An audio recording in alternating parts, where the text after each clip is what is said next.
Have you guys ever compared the different languages in World of Warcraft?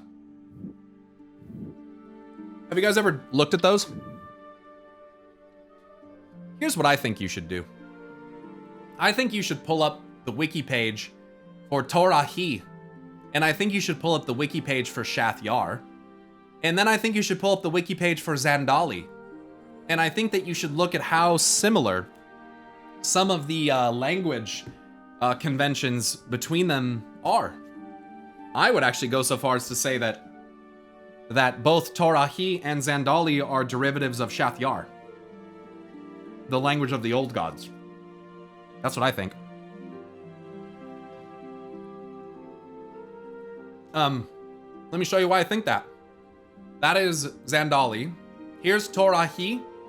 Look at these words. Anshe, Aparo, Arakara, Musha, Logash, Lorkorui, Lakotamani. Here's Shath Yar. Boal, Bolquari, Athugag, Altha, Algolath, Shurnab. Do you understand what I'm going for here? Markawa, Logloth.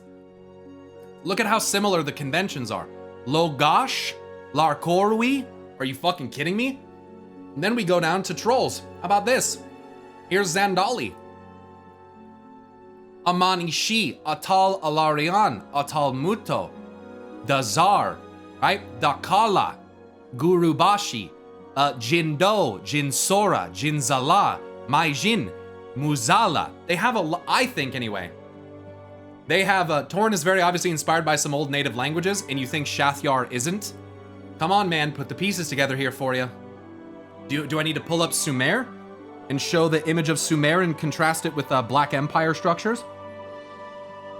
Which suggests that the early stages of mortals and mankind arose during the Black Empire?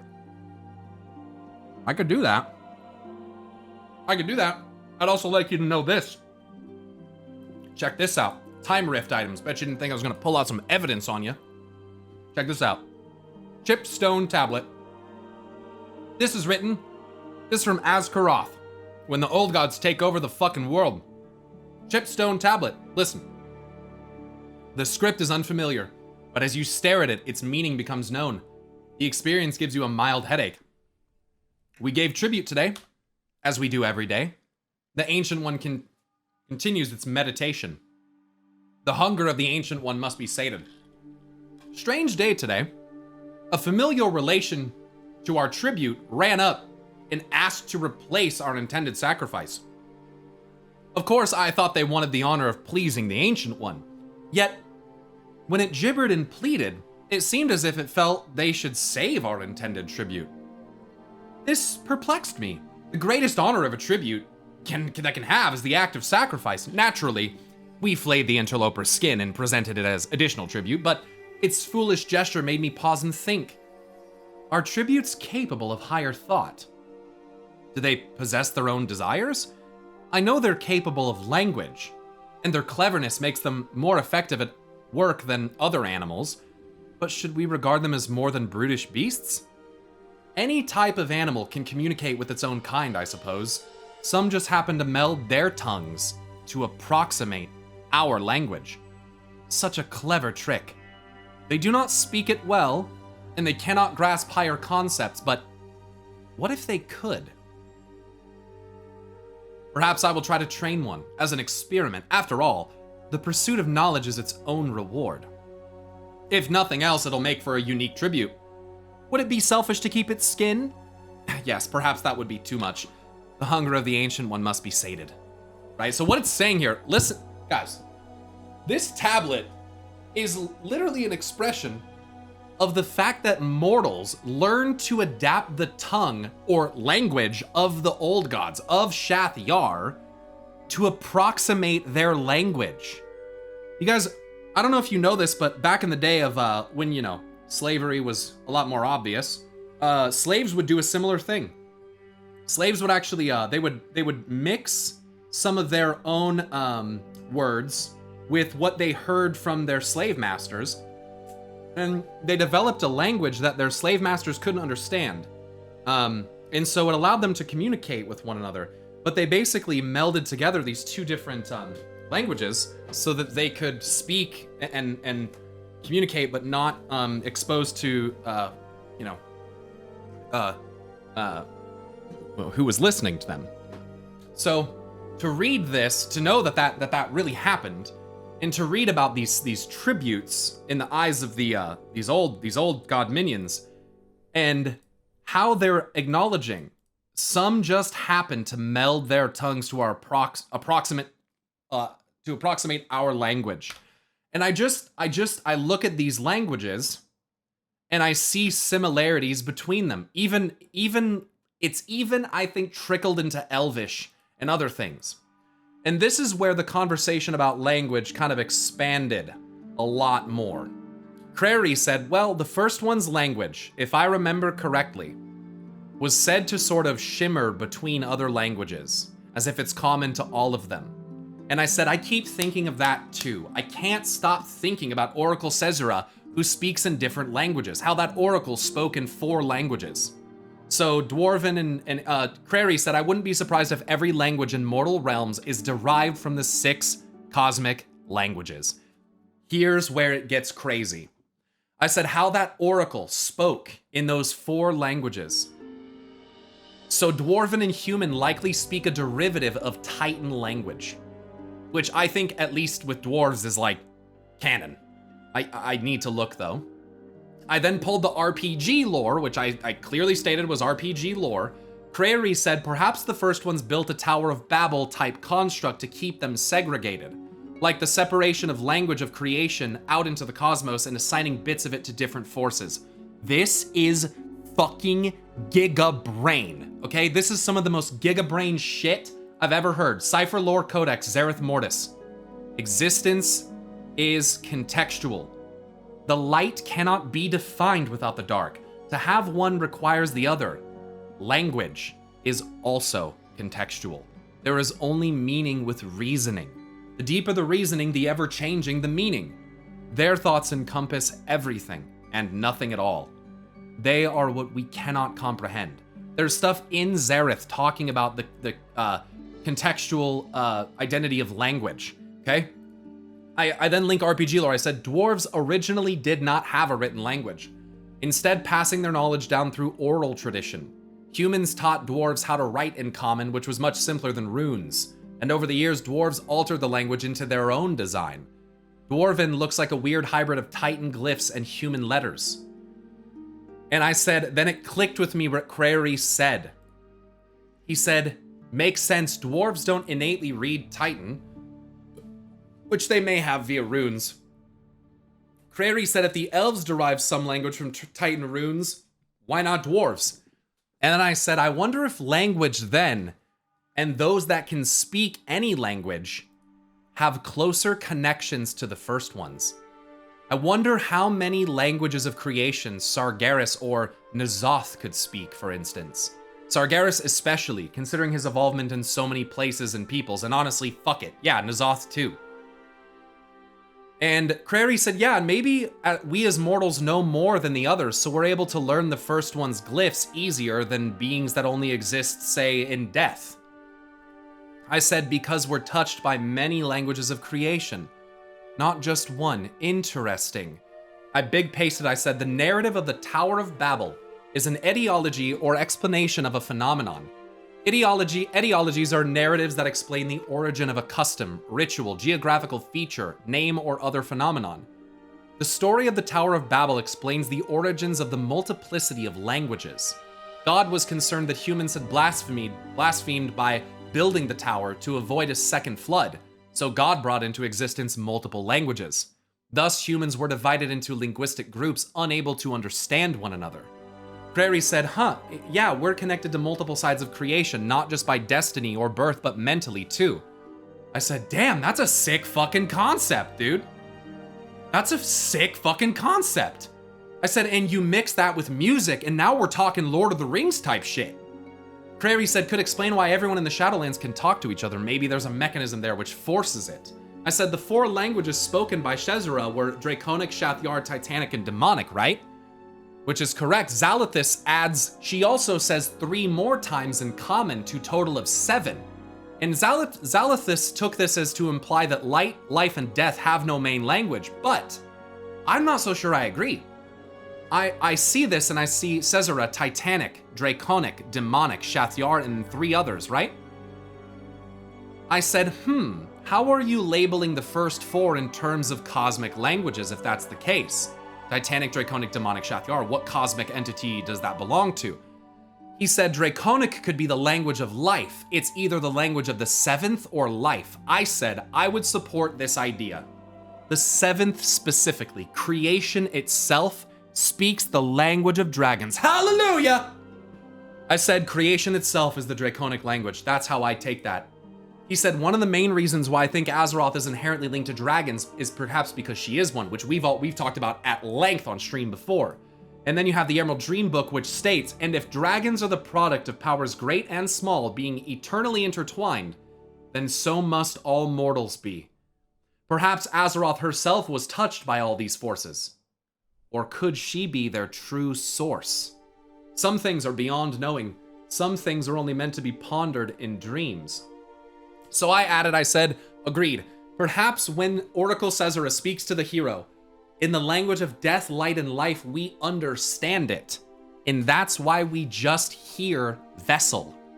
I said, I'm assuming every other time she was saying vessel also, just in the other languages. So in this case, we didn't understand when she's spoken in Draconic, Shathyar, Titanic, or Demonic.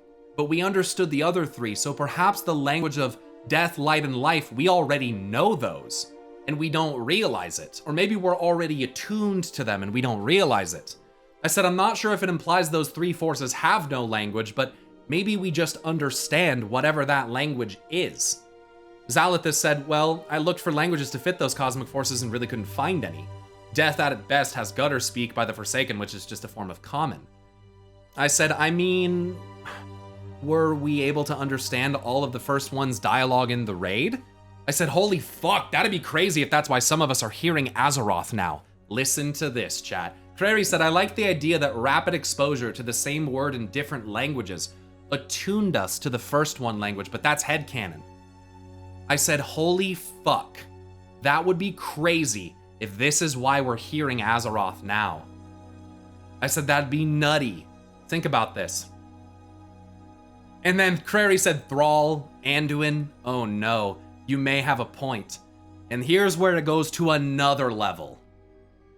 I said, is domination as a runic language of death and potentially order, is that able to pass on language of the first ones as well? If both Zoval and the Primus are creations of the first ones, those touched by domination as well are hearing it, are they not? Jaina, Anduin, Thrall. The Primus specialized in language, essentially. That's all rune and domination is. Magic inscribed via language. And Zoval must have spoken something akin to it if his role as Arbiter is what I perceive it to have been. And then I said, I wonder if the Titans wish to hear Azeroth as well. Maybe they aren't touched by the right aspects. What would they be missing? Flesh. This movie has a cool concept. And then he links stuff about Arrival, which says Arrival is a science fiction film directed by Denis Villeneuve, based on Ted Chiang's short story, Story of Your Life. The plot centers around the arrival of mysterious alien spacecraft at various locations on Earth. Dr. Louise Banks, a linguist played by Amy Adams, is recruited to decipher the aliens' language and understand their purpose.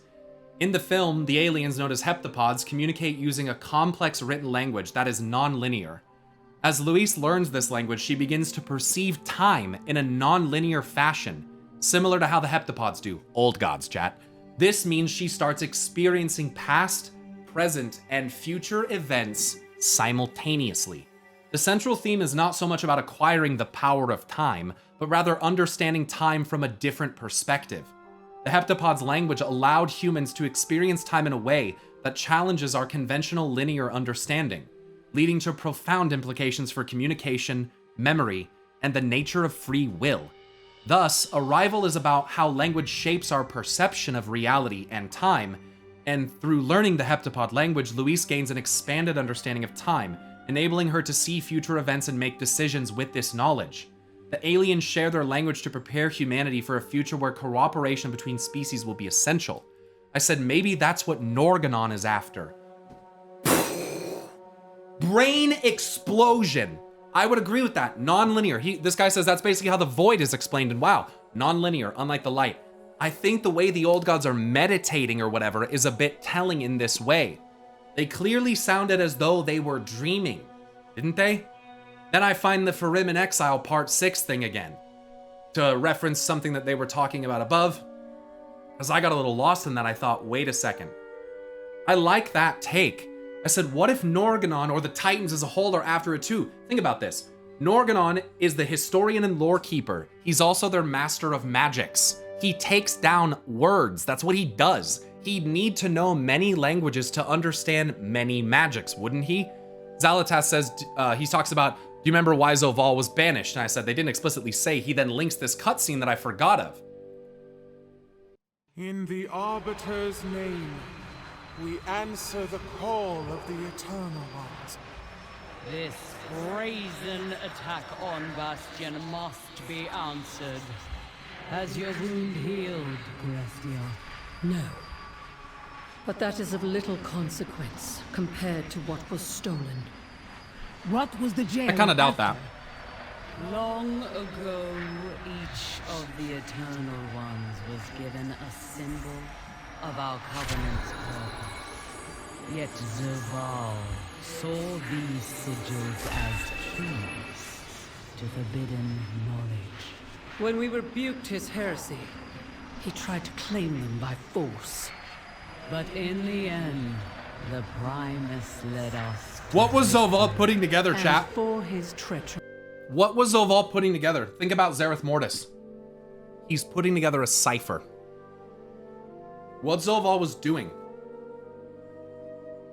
is he was collecting letters, essentially for a passcode.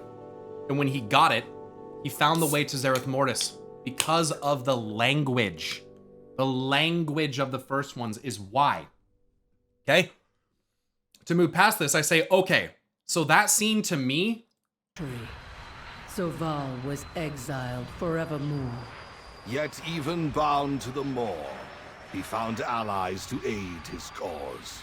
No I'm gonna blow your doubt guys' mind in about Science T-minus 10 willingly fucking minutes. offered his Buckle sigil to the up. banished one. We have found Wait till you no see where I'm such taking sigil this. within the Wait till you hear where I'm taking this. I said, okay, so to me that cutscene mirrors Sargeras, Norganon, in the fall of the Pantheon. Sargeras tried to take something from them by force, and Norganon led them to victory, even if Sargeras didn't realize it. Creary said this is all really cool and fun and epic discussion about stuff I hadn't considered before, but now I'm realizing. It basically means Zoval was imprisoned over a cosmic game of Hangman. I said, yes, that is something I forgot about Shadowlands lore. Thanks for linking that. I said, they're all competing to decipher the language of the first ones, question mark? Likely in an attempt to claim creation? Crary said, like each cosmic force has one letter. And he tried to take them all. Primus, I believe, is a fractal of Norganon. I believe so. I said, you mean for the Eternals? He said, the first ones parceled out their gifts, but gave no child all of them. And I said, yeah, I like that, considering how we put ciphers together in Zareth Mortis. And then I linked that meditation on existence. Existence is contextual. The light cannot be defined without the dark. To have one requires the other. Language is also contextual, right? And then we go down a little further. Crary says they're all competing to gain control of the language of creation so they can control creation.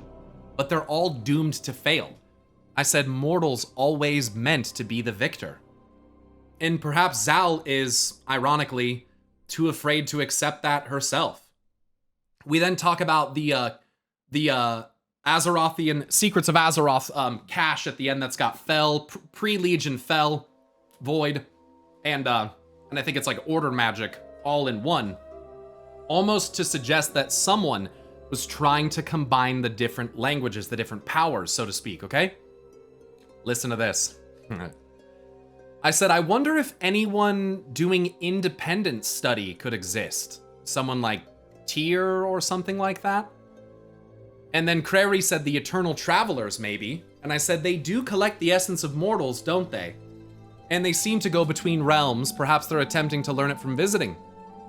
I said, I want to point out once again that Argus speaks to Illyria seemingly because of the connection between light and void that she served as the vessel of, which might imply that Argus himself speaks the language of the first ones, or at least the light/void aspects of it. Unless those are like higher or greater aspects in some way, and then I shrugged. How much? Oh, here we go. Here we go, Chad. Here we go. Oh boy. I said, could this mean that, could this have something to do with why we don't fully understand the old gods then as well?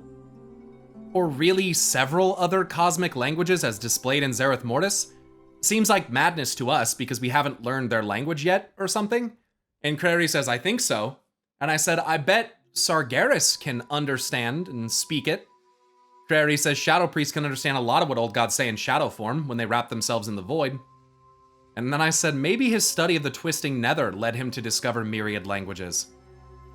And then it leads to, I said, true, they do understand it when they wrap themselves in the void.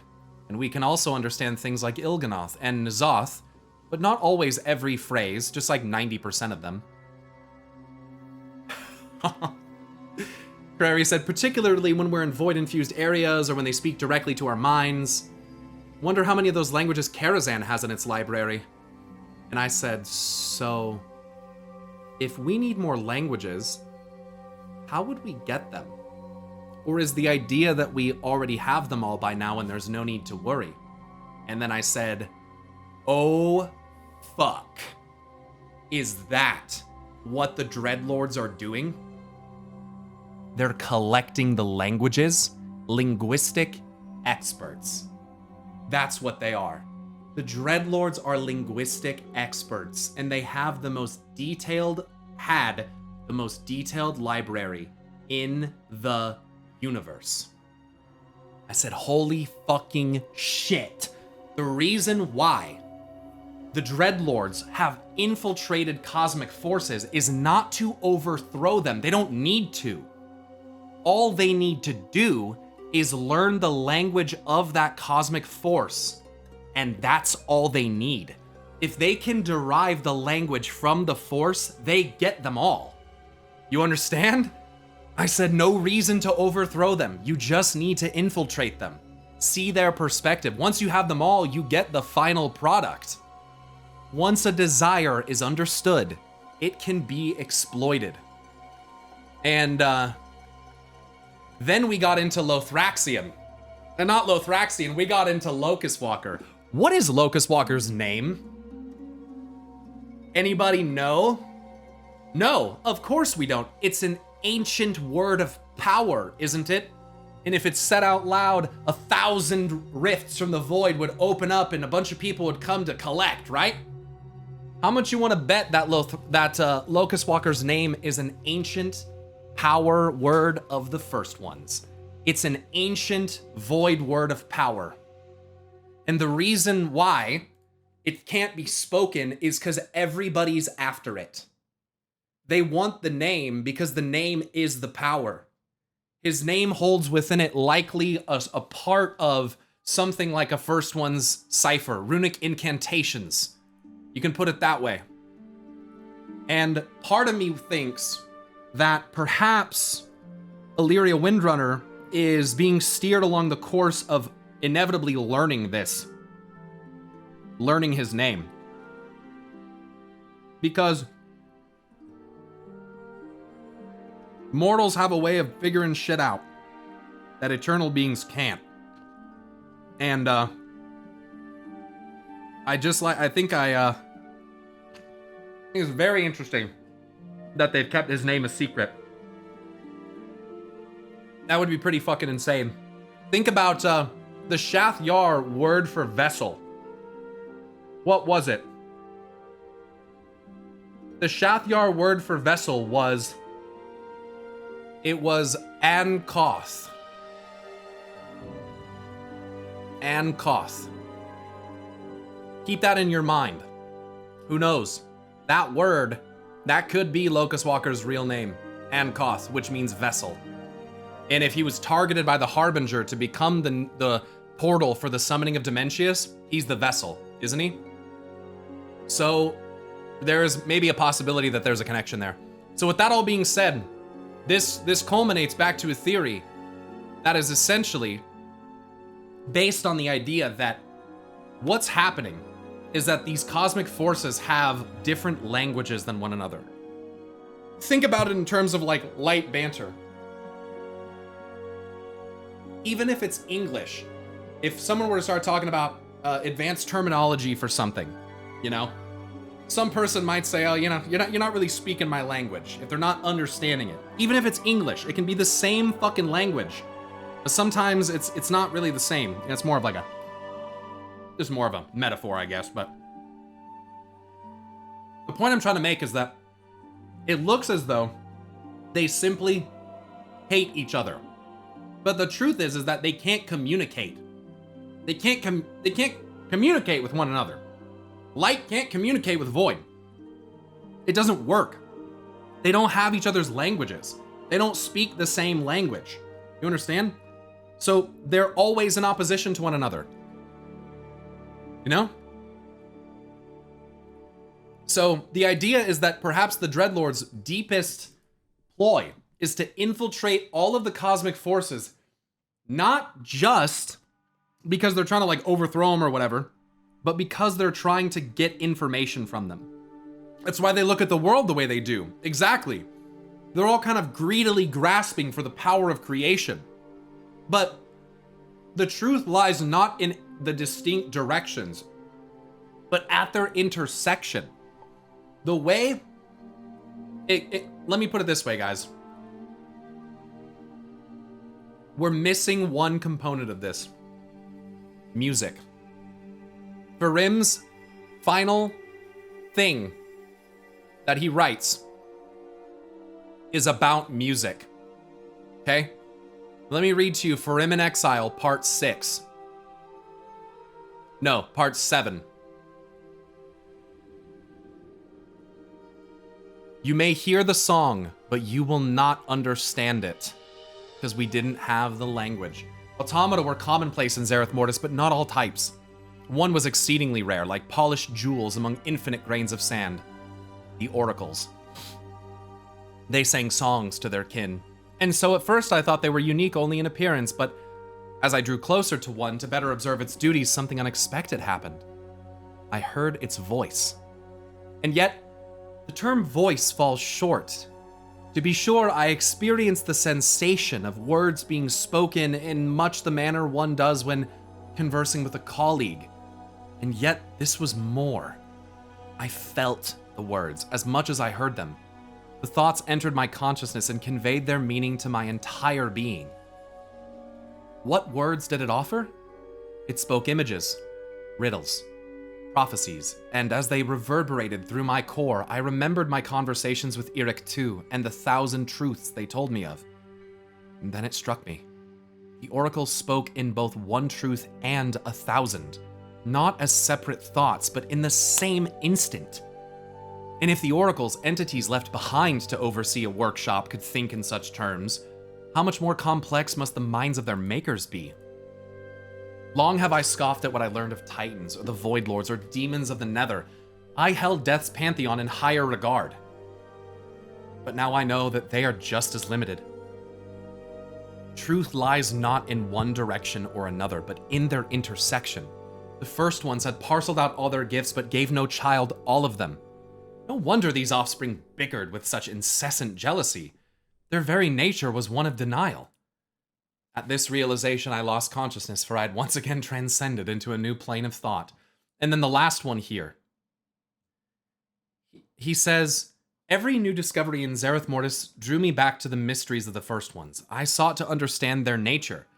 Yet each time I believed I was nearing an answer, I found myself drifting further away. I considered again their designs. The pattern, lines and curves, arcs and angles, and turns. Oh, so many turns. The 6 forces that pointed toward a 7th, and yet denied it. For a long while, I considered this seeming contradiction no more than another variable, an unknown waiting to be solved. But the song of the oracle continued to reverberate in my consciousness, and as I allowed my focus to soften, my grip upon the tangible to loosen, the geometry took shape in my mind. It was both 6 and 7. The 6 were one, and the 7th the other. Did they desire union? The song seemed to say otherwise. Both were, yet only one could be. The melody shifted. I shuddered at the shape it took. I think that's a reference to the Void song. This was not a variable to be solved, it was a solution awaiting its opportunity. The final lines here. The song must not be allowed to end. Do the first ones still sing it? Truly, I do not know. But if they do not, who will? So, I'm gonna say it. The people who would sing the song are the heroes. The ones who, in their mortal vessels, have had to confront the darknesses of their pasts, that are bound between multiple cosmic forces. Characters like Illyria. Characters like Illidan. Maybe even characters like Ashara, Thrall, Anduin, and our character. Someone will sing the song. And it's probably going to be us. Someone will sing this song. And I'm going to be honest, I think the final raising and awakening of Azeroth, it happens when we sing the song. But we need to know the language of the first ones. We don't have the whole picture yet. These cosmic forces are still blindly in opposition to one another. And we're marrying them, hypothetically speaking, together to create unity so that our languages can meld and can be understood. And through the unity of these cosmic forces, we will unlock the true language of the first ones. And through the song of creation, we may sing Azeroth into being. And let's be honest, man, songs in creation, that's not even original. Not even original. And so, I mean, ultimately, that could be like final scenes of World of Warcraft type shit. Like we finally understand, our minds are finally open to the truth. And in a massive chorus of all different kinds of voices and perspectives, drawn together for one reason, we will probably sing her into being. Sing her awake. And that would be something special, dude. That'd be something special, dude.